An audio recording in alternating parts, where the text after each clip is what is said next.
I must say, however, that it wasn't as fun working on the animated version because, you know, when you do the TV version, live action, you're working together with your castmates. You know, you're playing the scene. But with the animated version, and because they're interested only in the voices, we come in individually to record. So when I'm coming in, Jimmy Doohan might be leaving. And when I'm finished and I'm leaving, Leonard is coming in to do his. You know, so we don't really play against each other. And they take what we read and they put them together with the animation, and they make it work. So I'm glad that Star Trek was able to keep continuing in that mode and stay, you know, before the audience's eyes. But from the acting standpoint, it wasn't very satisfying. Thank you. I hope you enjoyed it, though. Oh, I love it. First of all, I would just like to note that I saw Larry Crown recently, and surprise, surprise, you were the best thing in it. So, you have very good taste. My big question is about the Clone Wars. You were on there. Are you going to be on that again, or? Well, it's all up to you, because you know, it's the studio that decides whether they're going to have Loch Dur coming back or not. And it's the audience demand that does it. So why don't you all write in and educate the decision makers on what characters you think should have return engagement. Thank you very much. Thank you for enjoying me in Larry Crown. You have high standards and good taste. I just had a couple quick comments. Thanks for coming. I always love and enjoy seeing you. You look great. Thank you. You went to a convention in Tulsa a few years back at the Trek Expo. I was working that. Oh. You did not turn anyone away. You sat there for hours and talked, and people went away and loved you. So I always enjoy seeing you. Second of all, I love hearing you on the Howard Stern Show. I love my series. I listen to a lot of things on the series, but when you were on there for that week, I love listening to it because you were just honest, and it's just great to hear you on that. So thank you very much. Well, thank you for all those nice words. You can stay on the mic forever.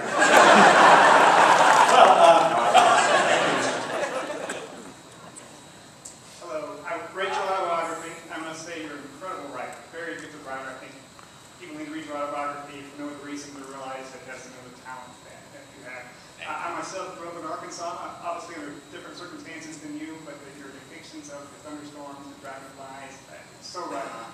My question is, in reading your autobiography... Where in Arkansas did you grow up? The Little Rock area. Oh, the Little Rock. So, different section from you, but similar storms and similar dragonflies. Well, I've gone back to Little Rock many, many times, and it's a charming city. And I was there for the Clinton Library's opening. Yes. And we were all looking forward to that. I made a donation to the Clinton Library. And on the day of the opening of the library, it was pouring cats and dogs, and it was cold. But I said to Brad, you know, we donated good money, and we have good seats, so we're going to go out there. And so we put our you know, we didn't bring our raincoats. But of course, you know, the hucksters are there on the sidewalk, and they were selling these plastic rain parkas. And so we bought them, and we sat there in the wet and cold, and Brad was shivering. He's very sensitive to cold, you know, and we thought, you know, when are they going to get started? It's really getting uncomfortable. But then they announced that they're going to wait until the rain abates a little bit. And Brad's going like this, you know, and says, I feel miserable, I don't like this, I want to go back, you know. I said, no, be patient, they're going to start soon. And then Bono comes on, and he starts singing. And what does he sing? When the rains came, when the rains came. Oh, we don't need to have you sing that to us. We are in the rain. And then a few few other boring politicians came and spoke. And Brad was insisting that we leave. And, you know, I was getting pretty cold, too.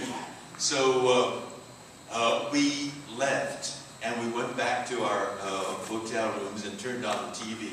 And I'm so glad that Brad was so insistent, because it was so much more comfortable watching it from our hotel room.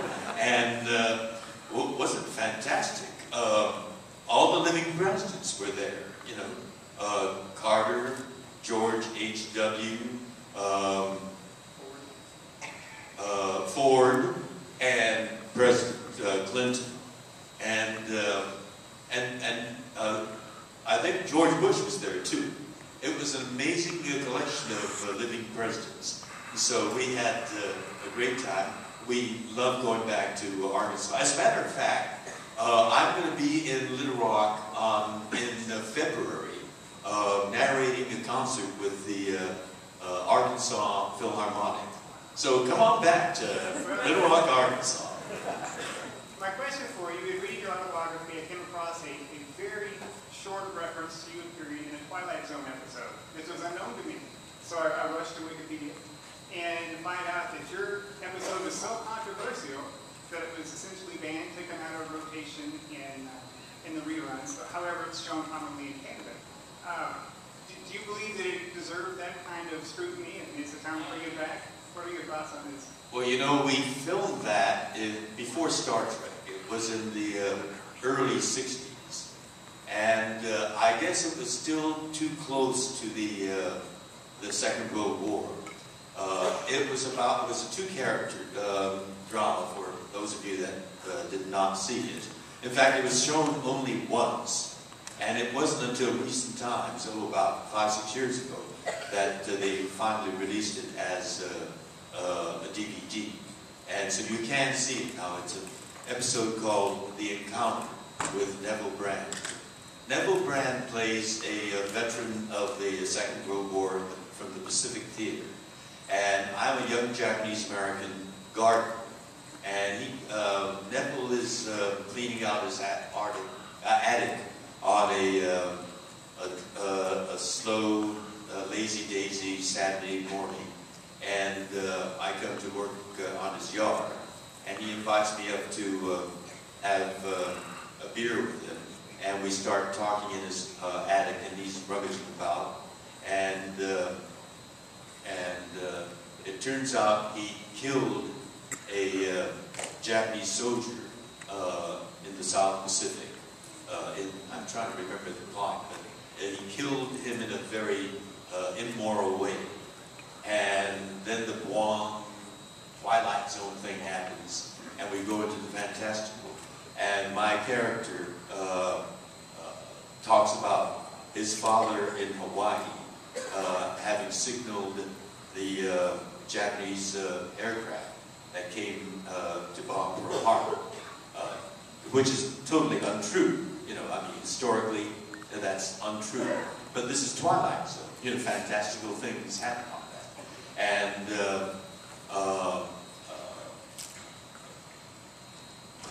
there's guilt on both sides, and there's innocence on both sides. And it ends with both of us killing each other. Or I commit suicide. I stab him, and then I jump out of the window. In this kind of synopsis, it really sounds bizarre. But it's, well, Twilight Zone is bizarre. It's in that fantastical arena. And it was too close to the Second World War for people to be able to take that as Twilight Zone, as fantasy, untrue. And so CBS, I think it was, in its good judgment, decided to not air it again. But because we were far enough away from the war that they felt comfortable enough to release it as a DVD. And, you know, it was a wonderful role for me and for Neville as well. And if you get a chance, do take a look at it and judge for yourself whether it needed to be banned. I'm a First Amendment guy, and I believe in the freedom of speech, and I thought it should have been aired. Thank you very much. We want to thank George Takei for being Oh, here. the time's over. It Time's up. is. How quickly it goes. Let's clap for him. Well,